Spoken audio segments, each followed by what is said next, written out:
Bienvenue chers téléspectateurs, c'est Aline Tebaro avec le journal du 26 octobre. Le ministre de la Défense s'est dit confiant que l'armée éthiopienne est actuellement en bonne forme pour dissuader toute agression de n'importe quelle direction. Meltasabia Weldaraga a plus. Est bien connu sur le continent africain et dans le monde en raison de ses antécédents avec des missions de maintien de la paix au niveau continental et mondial.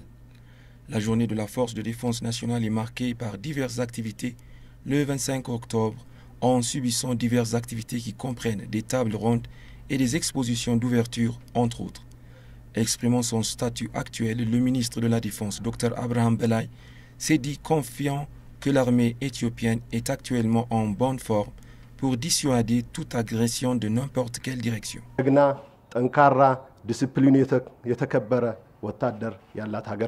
Maintenant, nous créons une caractéristique efficace et unique de l'armée éthiopienne avec un leadership et une discipline stricte.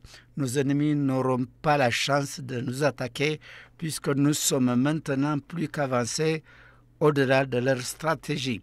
Nous sommes bien équipés. Nous disposons maintenant de la puissance humaine, de la structure organisationnelle, des compétences et des capacités requises. Nous devons mieux maintenir ce statut. Présentant un document pour discussion, le professeur adjoint Abeba Ayalew a indiqué que la création de l'armée éthiopienne a un lien direct avec la création de l'Éthiopie en tant que pays.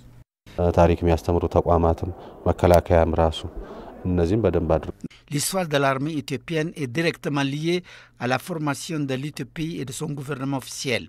Les origines et les traditions militaires remontent à l'histoire la plus ancienne de l'Éthiopie.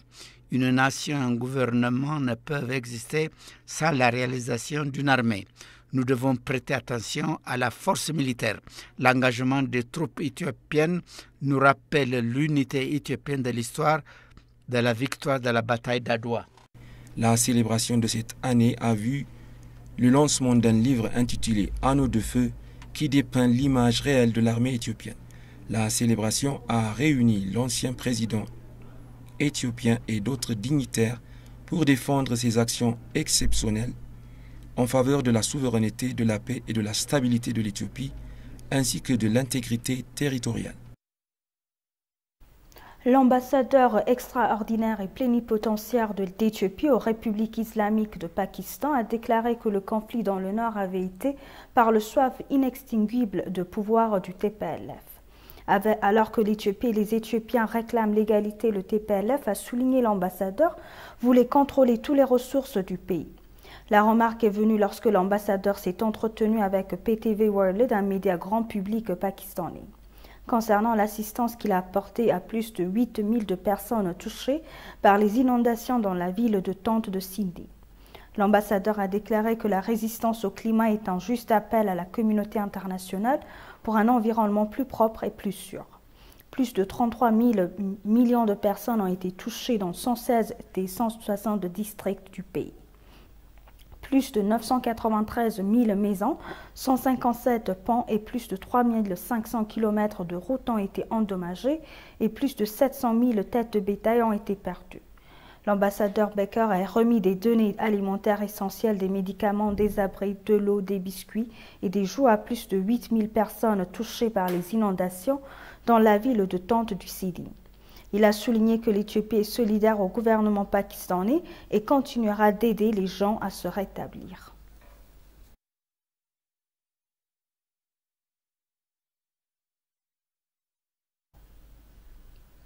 L'ambassadeur du Pakistan en Éthiopie a déclaré que l'Éthiopie est un membre souverain, indépendant et fondateur de l'ONU avec tous ses droits et obligations internationales. Parlant à ITV, cette ancienne nation devrait être laissée seule pour gérer ses problèmes par elle-même. L'ambassadeur a réaffirmé l'engagement de son gouvernement et soutenir l'Éthiopie dans cette juste cause. Quant à l'ambassadeur Abbas, son gouvernement n'accepterait jamais une ingérence indue dans les affaires intérieures de l'Éthiopie et a exprimé sa ferme conviction dans la capacité de l'Éthiopie à résoudre les problèmes grâce à son initiative en tant que pays souverain. L'ambassadeur a réaffirmé que les Pakistans soutiendront toujours la solidarité de l'Éthiopie pour la paix, la stabilité, la sécurité, l'intégrité territoriale et le développement. Abbas a noté que les Éthiopiens n'ont pas pour tradition de s'incliner devant les forces étrangères et que l'histoire en témoigne. Il a en outre souligné que la liberté des Africains doit être respectée car ils peuvent résoudre les problèmes par eux-mêmes, appréciant la décision de l'Éthiopie d'instaurer un processus de paix dirigé par l'UA. Les Éthiopiens ont affirmé haut et fort que leur souveraineté et leur intégrité territoriale ne sont pas vendre ni ne font l'objet d'aucune forme de concession. Les habitants du Tigray sont des Éthiopiens et méritent d'être traités comme tels alors que le terroriste TPLF est l'ennemi à la fois du peuple du Tigray et des Éthiopiens en général et toute force étrangère qui s'allie à cette force terroriste devrait le savoir.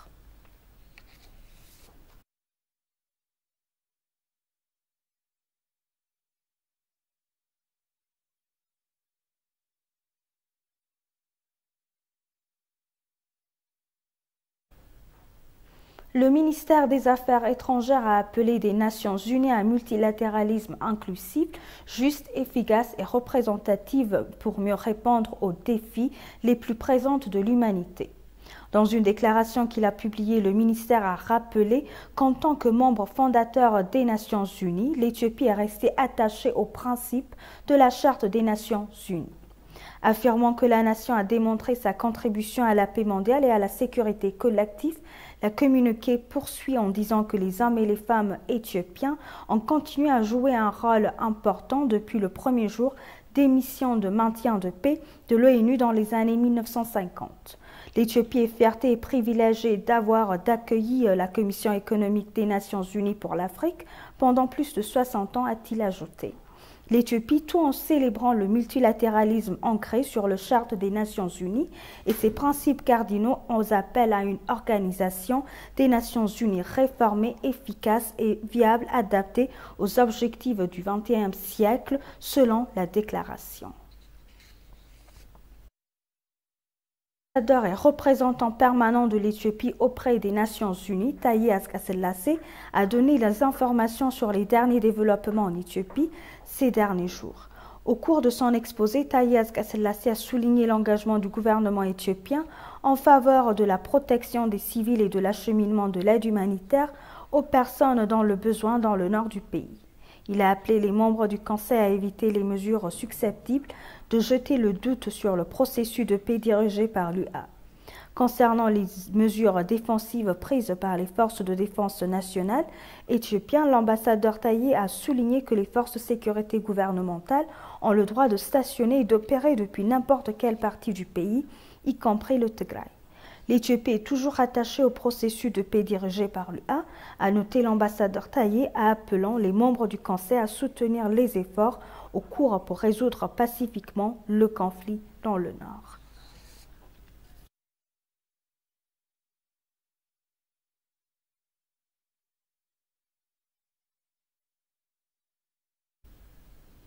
Alors que les Éthiopiens et les amis de l'Éthiopie s'unissent pour dénoncer l'ingérence étrangère indue dans les affaires intérieures, un journaliste affirme que ces initiatives contribuent à faire pression sur l'Occident vers l'équité.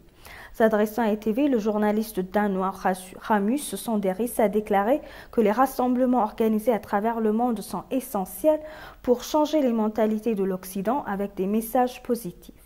Concernant les ingérences occidentales en Éthiopie, la journaliste a déclaré que certaines personnes proches du TPLF pourraient avoir besoin que le groupe arrive au pouvoir, sinon les autres, y compris les États-Unis, commencent à réaliser le chaos causé par le TPLF et l'extrémisme impopulaire, mais le problème est le mauvais diagnostic en quoi consiste ce conflit.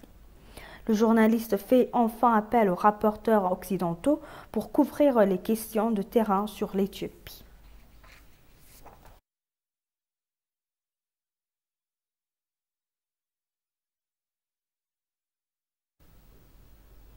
Et pour conclure le journal, Djibouti exprime le désir d'importeur du blé d'Éthiopie. Les deux pays entretiennent une forte coopération au niveau de leadership entre les peuples et économiques, ainsi que dans les forums régionaux et internationaux.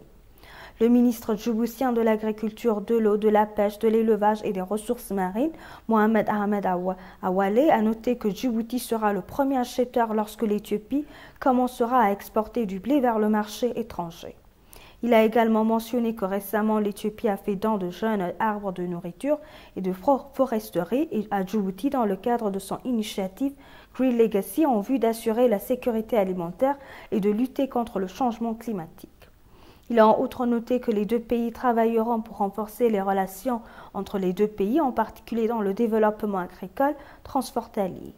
L'Éthiopie mène diverses activités pour créer une intégration économique régionale et créer un environnement solide. Le pays fait un travail réussi dans la culture de blé irrigué d'été afin que la région puisse surmonter les défis de l'insécurité alimentaire et se débarrasser de la dépendance à l'aide.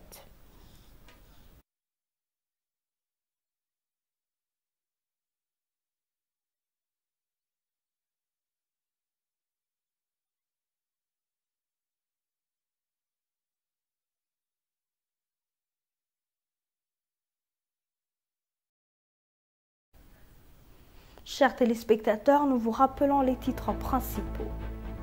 L'armée nationale dit être la ligne de vie de l'Éthiopie.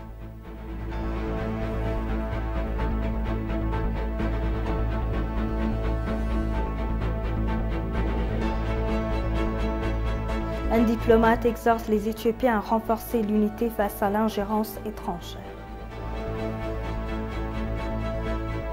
Merci chers téléspectateurs, c'est la fin du journal, c'était Aline Taïbaro avec le journal, restez avec nous avec le reste des programmes. Bonne journée.